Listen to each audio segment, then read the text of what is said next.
If this Sacramento Kings season is a story, what makes this tremendous turnaround under head coach Doug Christie not a fantasy? Kevin John, my partner at ABC 10 Sports, joins me to discuss just that right here on Locked On Kings.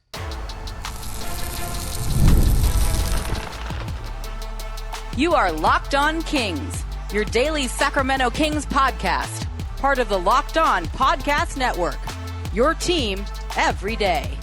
And now, ladies and gentlemen, it is that time for another episode of Locked On Kings.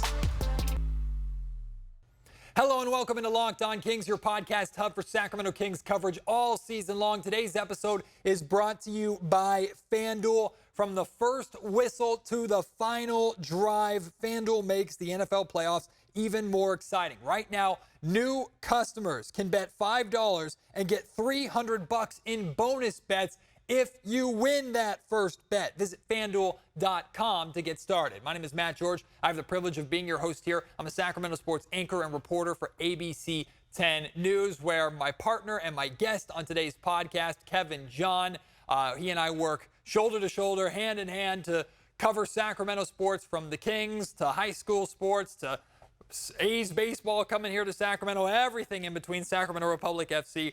I have the opportunity to work with this man basically every single day to cover Sacramento sports. It's an absolute pleasure to call him a partner and to work with him every single day. And every once in a while, I'm able to have him here on the Locked On Kings podcast for us to talk a little Sacramento Kings basketball. If you haven't heard Kevin before, you're going to hear his energy. You're going to hear the life that he has and everything that he does and how much he pours himself into everything that he does. He's also an extremely positive person by nature. So you best believe he's very happy and loves a lot of what he's seeing from this this Sacramento Kings team and their turnaround. But this whole concept of a fantasy or a fairy tale, right? It's really been a fairy tale turnaround in a lot of ways for the Sacramento Kings. But calling it a fantasy or calling it a fairy tale has the negative connotation of it won't last or it's not real.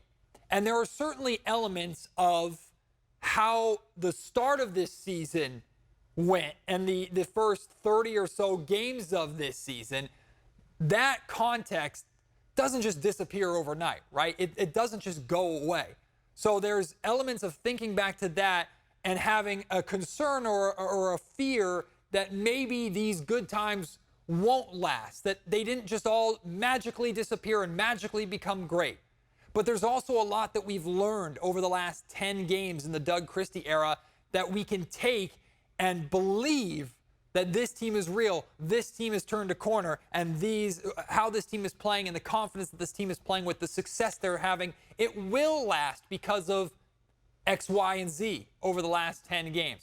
This is what Kevin and I break down, and we also will forecast what we think is most important to the Sacramento Kings ultimately making it back to the playoffs. So please enjoy my conversation right here on Locked On Kings. Inside the ABC 10 studios, joined by my partner at ABC 10, the sports anchor here, Kevin John. Kevin, we're going to talk about a number of things, Sacramento Kings, but I mean, we've been trying to wrap our brain around really the last 2-3 weeks now, the Doug Christie era, and really the Jekyll and Hyde case of this team, how extreme things have shifted to, things they struggled with at the beginning of the season. Now they're seemingly really, really good at or experts at. Doug has done a magnificent job, obviously, turning this team and turning this season around. But you being in the Golden One Center, you were there last night for the Houston Rockets win, there the other night for that Miami Heat, a double overtime win, 2 clutch wins, which were a big issue for the Sacramento Kings to start this season. With your eyes, with what you're seeing, what you're hearing, just what we've witnessed over the last 2-3 weeks, what to you is different? Like, what is the biggest difference to you? Why try and make this turnaround make sense? Well, first of all, Matt, thank you for having me on the show. It is a pleasure. I get to share the desk with you at ABC 10, but it's a pleasure to share it with you during Locked On Kings. So thank you for having me here. To answer your question, Matt, you know, when I look at the last 3 weeks of the Sacramento Kings, it kind of reminds me of myself when I'm in the kitchen trying to cook. Right when I think I have it figured out, something just happens and it goes right through, I burn something up or something doesn't go right. And I think that's kind of like the Sacramento Kings, even though I don't burn as much in the kitchen, okay? But the fact of the matter is, you just look at the last 3 weeks. 6-game losing streak, 7-game winning streak. lose one, and then win one last night.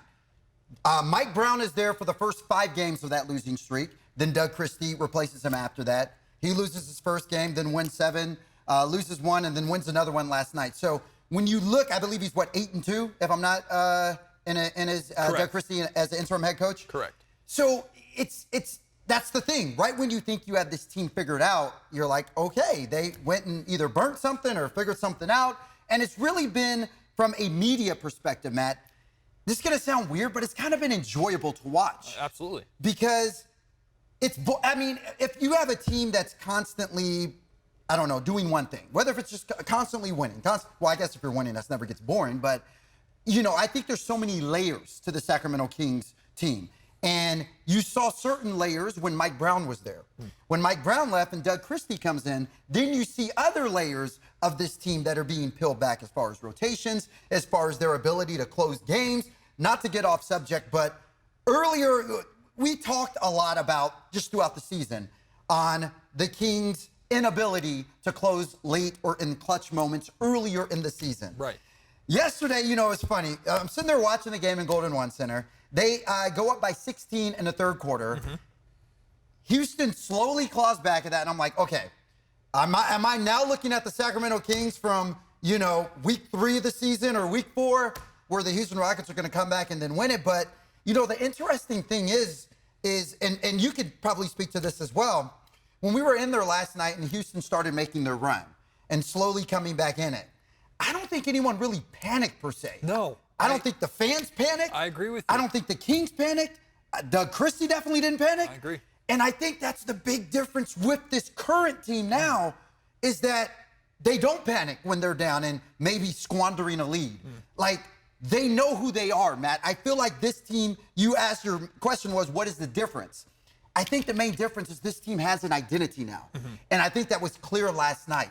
And I feel that players there know what their identity is in those particular moments. De'Aaron Fox had 19 points last night. He wasn't going off. It wasn't his normal offensive explosion. You know how many steals that man had in the fourth quarter? 3, I think. 3 out of the 4 steals, if I'm not mistaken, came in the fourth quarter. He hit all of his free throws in the fourth quarter.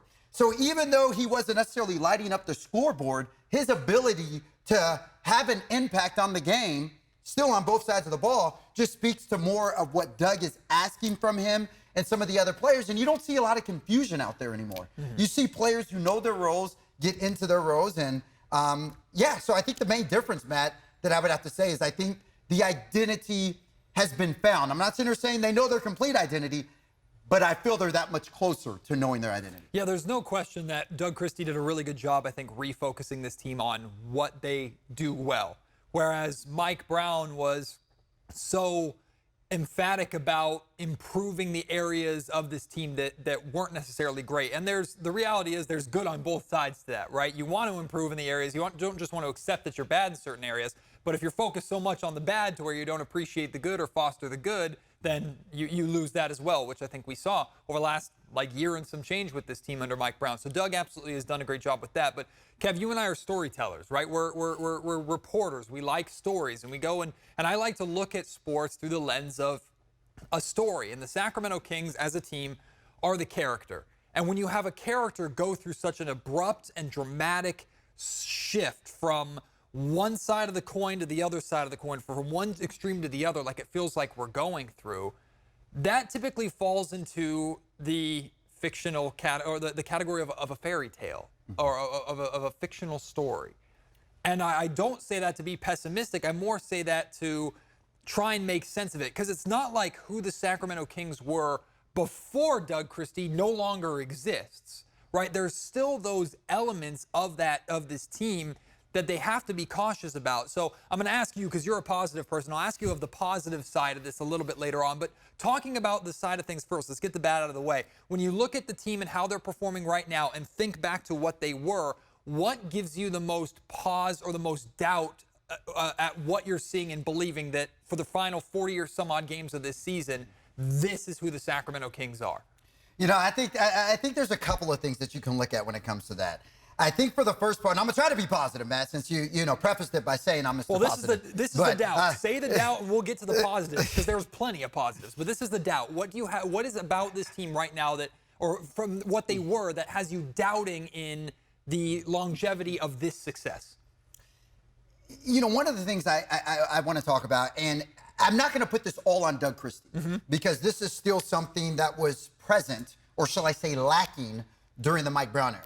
But I think if you want to go the remainder 40-plus games of this season, want to be in playoff contention and instill the confidence in me for me to believe that, I just feel that with this roster and with the size and the length, it's going to be very difficult to make a deep run when you have a lot of undersized big men. You don't have solid rim protectors. You don't have solid people that, you know, can fill the paint, obstruct shots, and all those other things. So that's my biggest concern just off the top looking at that, especially when you look at some of the long and lengthy people, not just in the NBA, but in the Western Conference.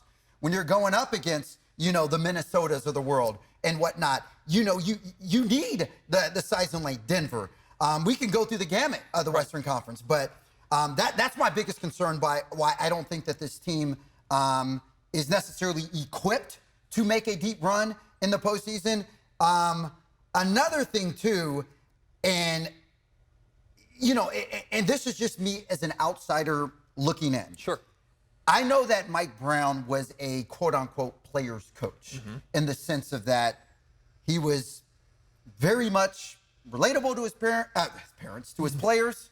You know, he knew the right things to say. Now, with Doug Christie, he may not necessarily quote-unquote say what you want to hear, but he'll tell you what you need to hear. And it'll be interesting to see how they respond from that the rest of the way. Now, so far, they've responded pretty good from that. Sure. And I must say that with this team, because you have a mixture of players. It's not like we have an extremely young team in the Sacramento Kings. So whenever you get a coach who is like that holds them accountable, you want to make sure that players respond, and it's usually better, you know, from players who have had either similar coaches who have years of experience behind them. So I guess my second part of that is just seeing how well they respond to Doug. It's easy to respond well to Doug when you're riding a 7-game winning streak. It's a lot much harder to respond well when you're 4 games, you know, on a 4-game skid or 5-game skid, or if you go out and lose to a team like the Washington Wizards on Sunday and still see how you respond to him. So I think that's another thing. I don't necessarily feel that the Doug Christie era has hit a lot of adversity yet, just in the short span that he's been there. And I think it's going to be interesting how they respond to that adversity, how they respond when Doug calls certain plays or says certain things, and maybe it doesn't end up victorious for them in the standings. And, you know, when players start to second guess and things of that sort. So I think that's the other part of that on them making a deep run. Because inevitably, Matt, when you're talking about the 40 plays, they're going to run into some, you know, some struggles throughout the rest of the way. They're not going to win every single game. They're going to lose games to teams that they probably shouldn't lose games to.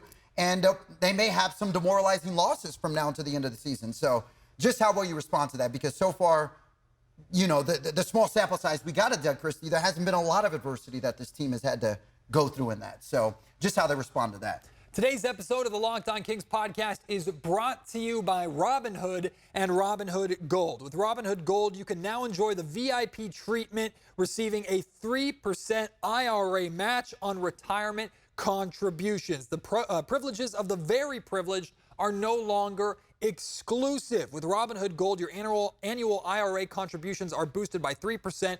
Plus, you also get 4% APY on your cash in non-retirement accounts. That's over 8 times the national savings average. The perks of the high net worth are now available for any net worth. The new gold standard is here with Robinhood Gold. To receive your 3% boost on annual IRA contributions, sign up at Robinhood.com/gold. Investing involves risk. 3% match requires Robinhood Gold at $5 a month for 1 year from your first match. Must keep funds in IRA for 5 years. Go to RobinhoodGold.com/boost. Over 8 times the national average savings account interest rate claim is based on data from the FDIC as of November 18th, 2024. Robinhood Financial LLC, member SIPC. Gold membership is offered by Robinhood Gold LLC.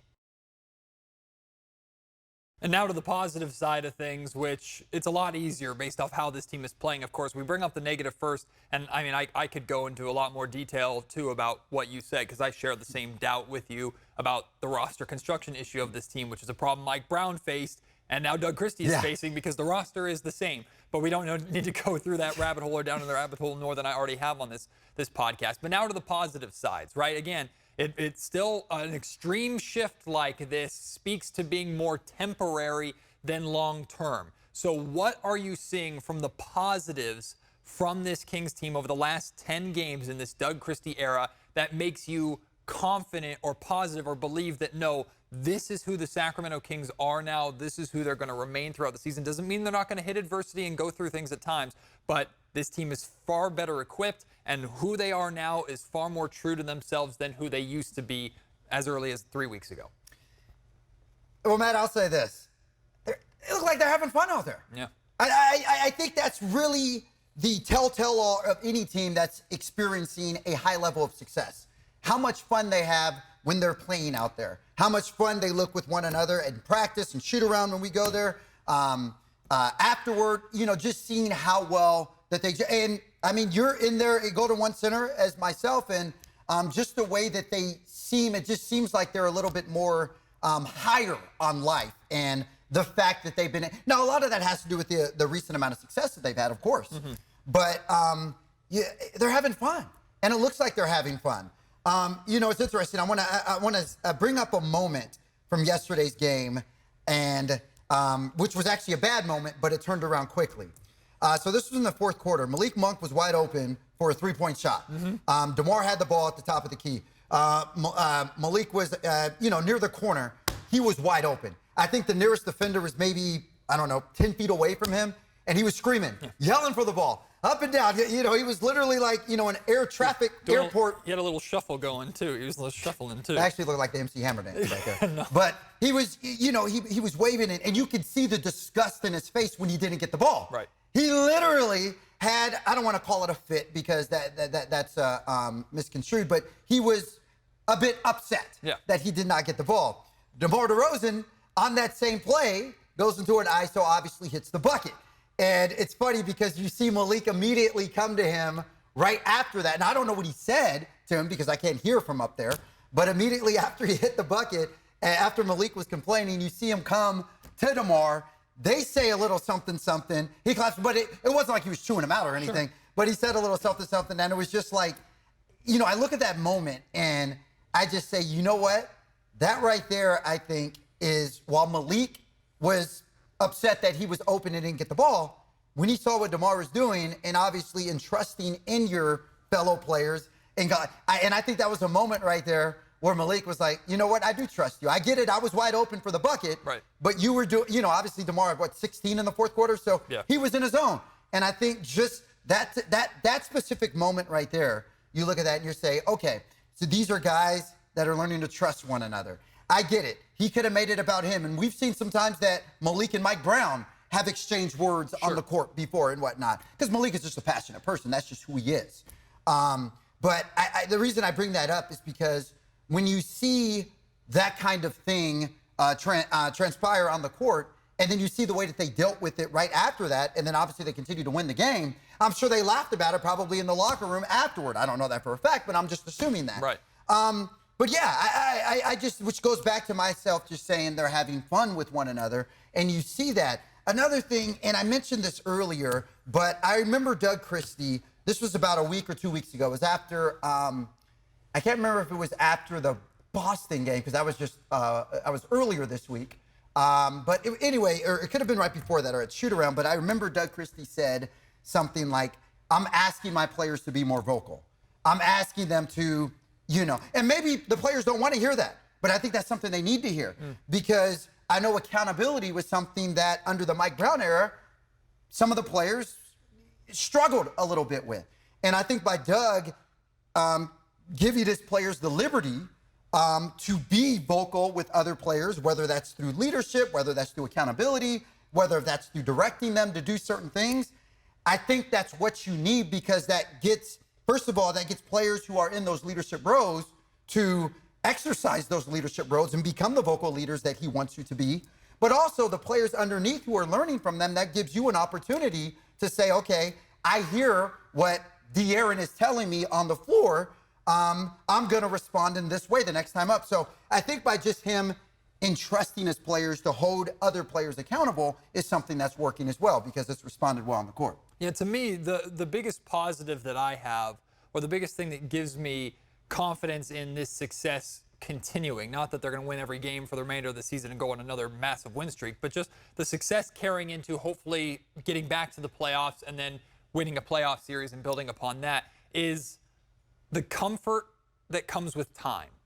And what I mean by that is it looks like the time that the guys who have been here for 2-3 seasons and how comfortable they've gotten playing together over the years, we're starting to see that come back. And we're also seeing some of the newer guys like DeMar DeRozan specifically getting more comfortable, picking his spots versus when to kind of just mold into or fade into the background or the part of what the Sacramento Kings try and do, right? I think what we've seen, what Doug has done a really, really good job of, but what we've seen a lot over these last 10 games is as the Kings have refocused on what they do well, guys are more naturally falling into their flow and flowing off of each other. You hear basketball players talk about teammates. I'm sorry to bring this up on the Locked On Kings podcast, but you'll hear the Golden State Warriors stars like Steph Curry and Klay Thompson, well, former Warrior, Klay Thompson and Draymond Green talk about how they developed a chemistry to a point where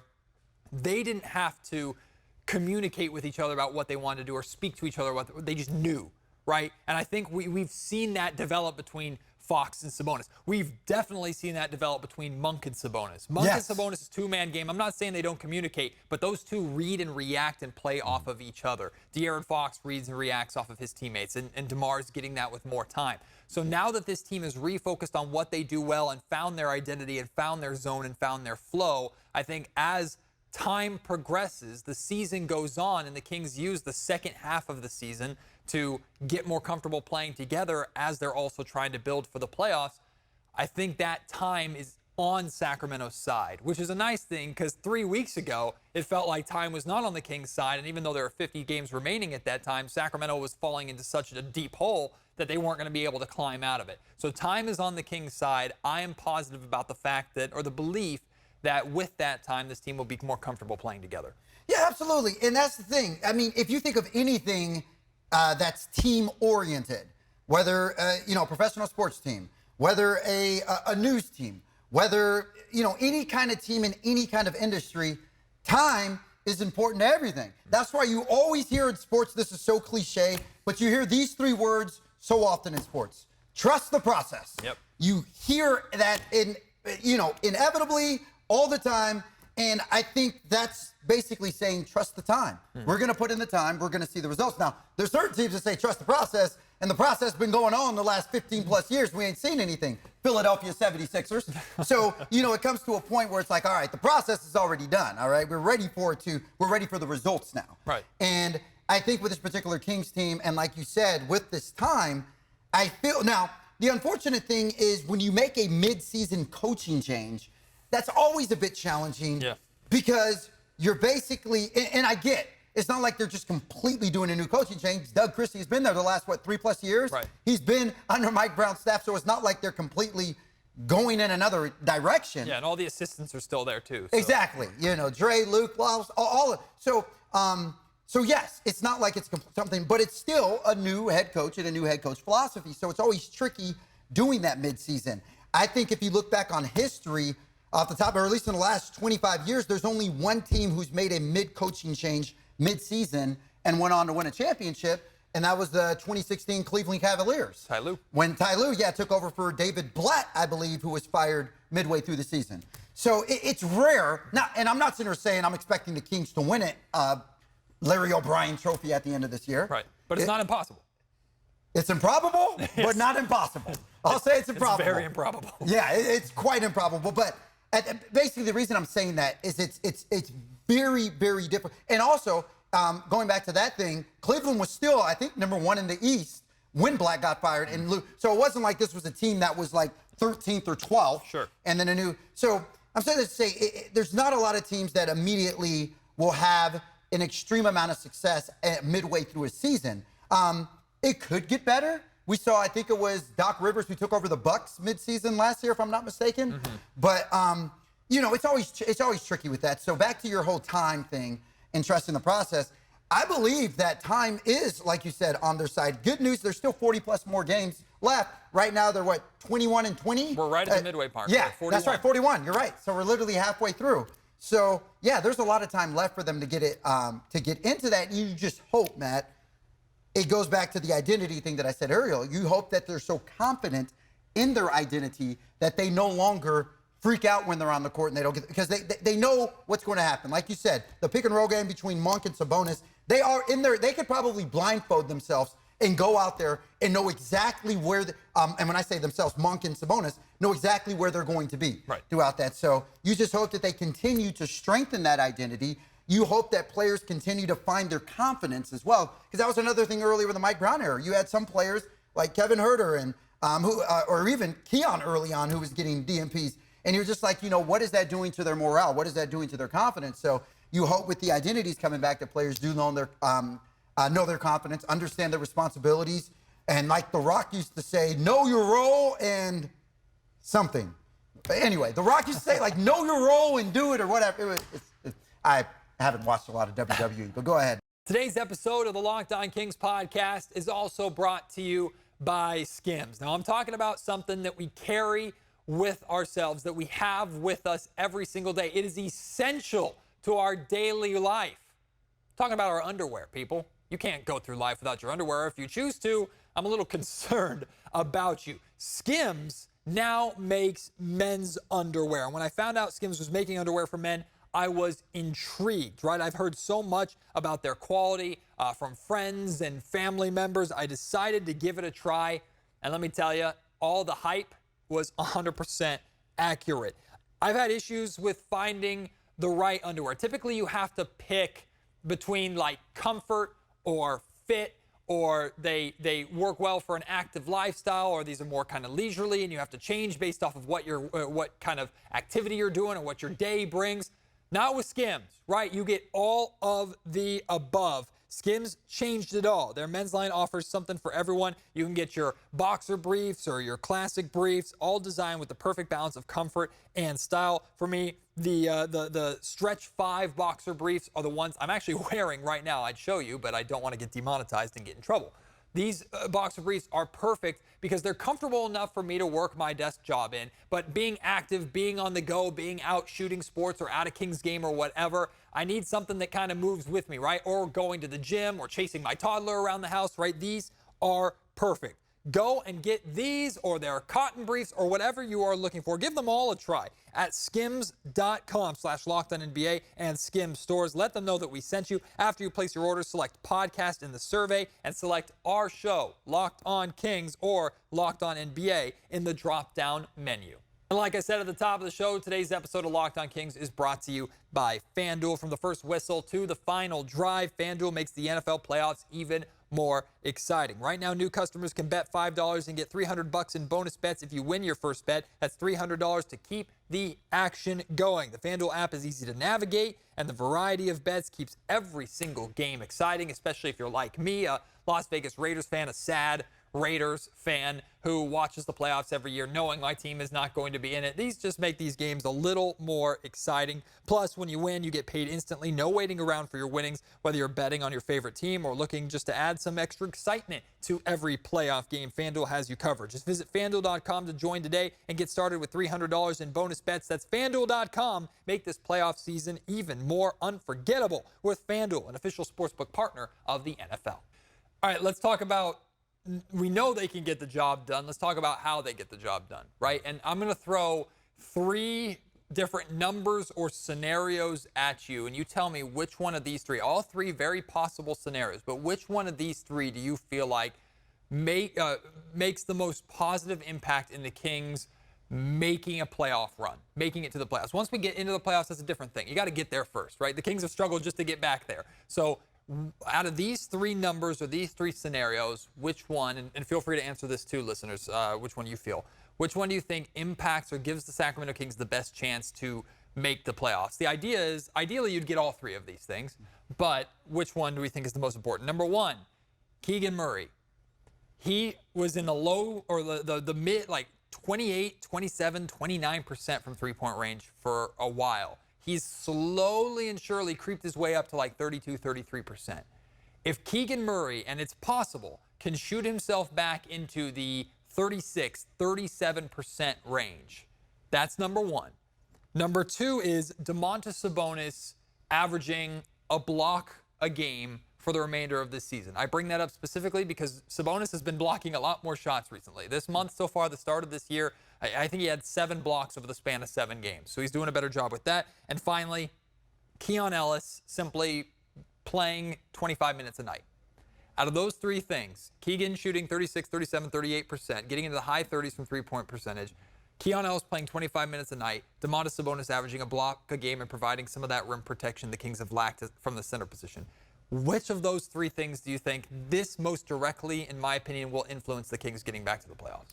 Okay, I'm going to start off with the first one. Keegan Murray and his three-point shooting. By the way, shout out. Keegan was huge last night, by the way. He played a heck of a game, and he's been an incredible defender. I'm going to eliminate that one. Okay. Reason I'm going to eliminate it is because, yes, I mean, obviously when Keegan's on, he's on. I mean, you were at the 47 point when he hit, what was it, 12 threes, I think it was that game, whatever. That was a crazy game. Yeah, it was ridiculous. So, yeah, I mean, obviously you like to see that offense from Keegan. But I would still much rather have Keegan focus on guarding the opposite team's best player and being the defensive force that he is. Why? Because the Kings have other players who could shoot. Keon Ellis is shooting the ball really good from three-point. Domantas Sabonis is shooting the ball really good from three-point. Not to say you're going to make Domas go out there and throw up, 15 threes a game. But still, you have other players on this team who are shooting the ball pretty well. Hopefully Kevin Huerter finds his shot. That's a whole other story. But at the end of the day, I would eliminate that one because of that. Second one is Domas's blocking ability. I like that.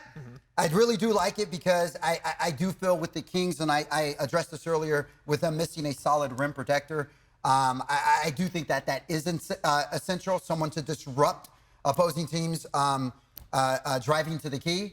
But I'm going to eliminate that one as well because I think in the grand scheme of things, if you look at, what was it, 7 blocks over or 8 blocks over the last 7 games, whatever Domas has had, it's been outstanding. And I mean, his defense has been, there's a reason why this dude fills the stat sheet every game.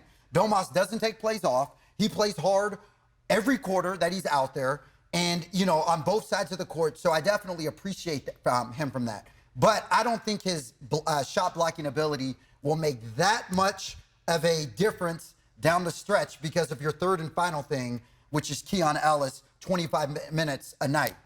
Keon Ellis, first of all, this dude's story is just incredible. Yeah. To come in undrafted, 2-way contract, and to earn a starting role in this lineup last year like he did, and just the way that he's playing this year, we already talked about his three-point shooting. He's one of the best stories in sports, in the NBA, if you ask me, over the last couple of years. And just what this guy's been able to bring to this team defensively. The dude had, 4 or 5 deflections in the Miami Heat double overtime game in the last, I want to say it was over the last quarter and a half or something on that. Don't quote me on that. He was insane. He was insane in that game. But the reason, Matt, I'm going to go with Keon Ellis is because remember the playing game last year against the Golden State Warriors, right? And I know we don't want to talk about last year. The Kings missed the playoffs. But that Golden State Warriors game, which was technically a postseason game, wasn't the playoffs, but it was technically postseason, Keon Ellis arrived. His defense in that game on Steph down the stretch, particularly in the fourth quarter, mind you, the same Steph that went off for 50 points in Game 7 a year before that. If you ask me, Keon was the X factor in that game. He was extremely pivotal in that game. And when you get into the playoffs, Matt, I know it as well, defense is truly, and it's another cliche.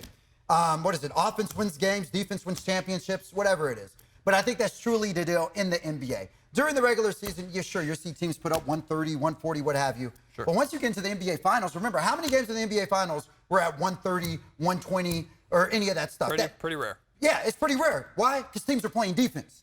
And I go to Keon Ellis because giving that man 25 minutes a night, offensively, we know what he can do. I mean, he's not going to go out there and give you 30 points. He did that once earlier this year.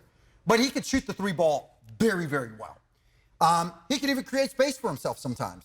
But defensively, when you're going against these teams in the West that have guards, the Minnesota and Anthony Edwards of the world, when you're going against Denver and the Jamal Murrays and of the world, when you're going against Golden State and the Stephen Currys of the world, when you're going against, in any of these other teams in the West that are guard strong and guard happy, having 25 minutes to Keon Ellis as a head coach, that gives me more comfort than Keegan's ability or shooting threes at the 35-40% rate or Domas's blocking ability. I firmly, in my heart of heart, think that Keon's ability to put clamps on some of the offensive guys, some of the best offensive guards that we see in the league, when you're going to have to go against OKC and Shea and all them, I have the most faith in Keon Ellis and his 25 minutes tonight just because of what he's ever do. Look at his plus minus when he's on the court. There's so many positive things that Keon brings to the game. So I'm going to go with the third one.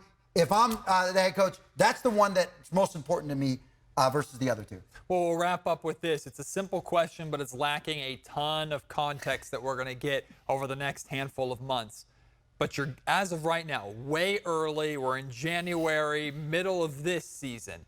But gut feeling, fast forward to October of this year. We're starting next season. Is De'Aaron Fox on the Sacramento Kings? Gut feeling right now. Well, my gut feeling is no. Again, there's no context, so. Yeah, my gut feeling is no, because obviously the context is important. How do the Kings finish this year? Do they make a run in the play? Right. I mean, there's so many other things that play into that. I honestly say no.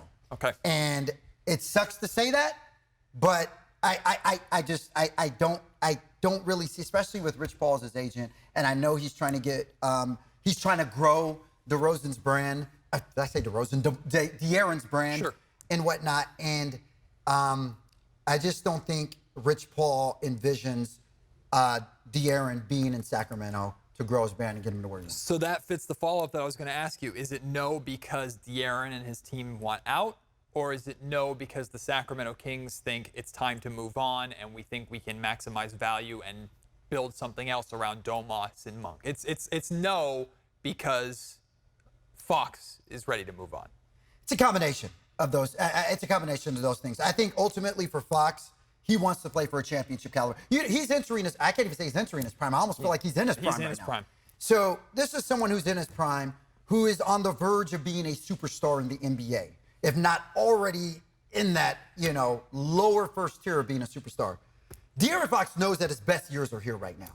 I don't think he wants to waste it on a team that's not getting, at least for the foreseeable future. Obviously, the Kings can change things around, and I hope that I'm wrong, and they do make a deep run in the playoffs, and De'Aaron says, I want to stay there. This team is growing. They're going places I want to go. I hope I'm 100% wrong, but just being realistic. And not to go off subject, Matt, remember De'Aaron, it was a few months ago, or 2 months ago, De'Aaron dropped 60 points on Friday night. The following game, he followed up and dropped 49. He had 109 points over a 2-game span. Just insane. Yeah. One of the biggest stories in the NBA this year. And they lost the game he dropped 60. He did, yeah, which was to the Minnesota Timberwolves. But they lost that game, and that should have been the talk of the NBA. I don't even personally feel that got as much publicity as it should have done. Right. And I even remember there were some national, sports writers saying, if De'Aaron played in LA, if De'Aaron played in Philly, if he played in Dallas, Miami, that would have been front page news on the cover of everything. Now, granted, the day he dropped 60, you had the Mike Tyson, Jake Paul fight going on. You had some serious college football games. I think they were going for conference, implications. So there was a lot going on there. But still, the fact of the matter, he followed it up by dropping almost a 50-piece the following day or the next game with 49. And I think that did not sit well with some of Fox's camp, with how great he had been doing, and just people did not really know about it. So to answer your question, I think it's Fox who's going to want out. I think he's going to get a lot of pressure from Rich Paul and his crew to look for a better opportunity. But I also think that the Kings are going to look at it and say, well, we need to get something from him. Remember what happened with LeBron in Cleveland, what was that, 2011 or whatnot, when he went to the Miami Heat? They didn't get nothing in return. So I think that the Kings are going to say, okay, we can get some pieces back for him. Let's try to figure out what we're going to do. But sorry, guys, I'm positive. I don't mean to be pessimistic. I don't think Fox will be here in October. Well, I apologize. They say winning solves everything, right? So maybe that can solve the future of Fox in Sacramento. I'll say this. My the gut feeling that I have is regardless of the context over the remainder of this season and this upcoming offseason, or even as early as this trade deadline, if the Sacramento Kings move on from De'Aaron Fox, it's because it's what De'Aaron Fox wants. I don't think with the Sacramento Kings, based off of their history and this destination and everything and all those in between, I don't believe the Sacramento Kings will choose to move on from Fox if he's not willing, or if he's willing to stay. Let me ask you this. Do you feel that De'Aaron Fox, because he's played his whole career, obviously, here in Sacramento since being drafted, do you feel that De'Aaron owes a sense of, loyalty or allegiance to the Sacramento Kings? Or this is a place that, basically, do you feel that he may feel guilty if he were to jump ship and try to go somewhere else? I don't think he would feel guilty. De'Aaron doesn't strike me as the person that cares that much about what other people think. He's very confident in himself. He's going to do what's best for his family. If winning is truly his primary motivation and he feels he can do that elsewhere, I think that would justify him enough to leave and say thank you for Sacramento, thank you for the memories. He'll always have a special place here in this city. But I don't think he would feel guilty. And does he owe loyalty to Sacramento? I think it would be naive to say yes. I mean, this is a players' league, right? This is the way it is. And if he feels that he can win elsewhere and he decides to make that decision, it's hard to blame him. Having Rich Paul in his corner, a lot of people are kind of expecting it because it's Rich Paul and his clients and where his clients typically end up. I'll say this, though. I just don't envision a scenario at this point in time where the Sacramento Kings go, you know what, De'Aaron, without even knowing your decision, we're deciding it's time to move on. I just don't. I don't think that's realistic at this point in time. Which is why I don't think we're getting any sort of De'Aaron Fox trade at the trade deadline. But this upcoming summer, with the context of this season, who knows? Well, it will not be the last time between now and then that we have you on, Kevin John. Thank you for joining me here on Locked On Kings. Really appreciate it, brother. Man, thank you for having me on Locked On Kings, man. It is a pleasure, and really glad just to see the podcast grow and all the numbers it's accumulated. This man works extremely hard on his podcast. I see him in the station all day, every day, writing up stories that he wants to do on his podcast, knowing what he wants to cover, the content he wants to cover. He looks up all kinds of crazy stats. He's a brainiac. And he does this all for you guys, to bring you guys the best content and to make sure that you guys are getting something out of this. So, and then they all make fun of me for my Mike Brown takes. Hey, I'm right there with you, brother, okay? I'm right there with you. We were bonded in our frustration that day. Yeah. Well, Kevin, appreciate you, brother. Thank you, man.